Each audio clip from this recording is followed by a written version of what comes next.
Hey guys, today we are going to be testing out these 48-hour chocolate chip cookies that I have seen everywhere on YouTube, and I want to see if it's worth the hype or not.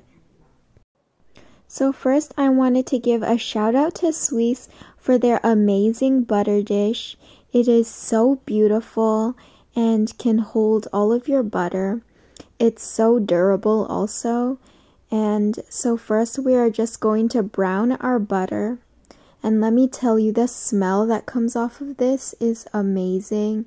It made the whole kitchen smell so good. And then I added a few ice cubes to cool down the butter and add in some water that was lost while browning it. The butter immediately started bubbling after adding the ice cube, which I thought was so cool. So next, in a large bowl, I added some dark brown sugar along with some granulated sugar, along with espresso powder, salt, and baking soda. And just mix all of these ingredients together until combined.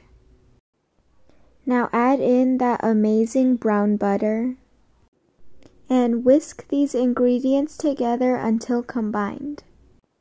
Now add in the eggs, along with good quality vanilla extract. Now you want to whisk the wet ingredients together vigorously or until the color lightens up a little bit. Next, add in some flour and fold this in until it forms a cookie dough. This seemed like a lot of flour, and I think I might have added too much, but it still worked out well in the end. Next, you want to chop up some chocolate. I only had these squares of chocolate, so that's what I'm using today. So add your chocolate to the dough and fold it in until it is well distributed. I was also supposed to make some toffee, but I was too lazy to, and I think these will still taste great without the toffee. Roll these into quarter-sized balls.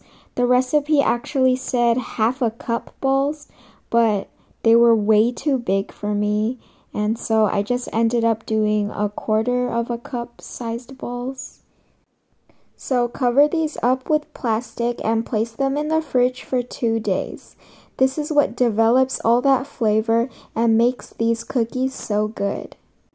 So now this is the morning of day 2, and I am placing 6 cookies on a baking sheet lined with parchment paper, and I have preheated the oven already as well. Now bake the cookies until they are cooked through.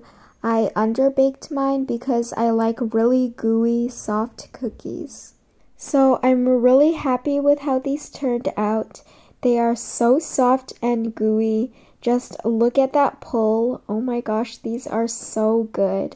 They have that brown butter flavor, and they have just the right amount of salt. The chocolate is all nice and melty, and thanks for watching.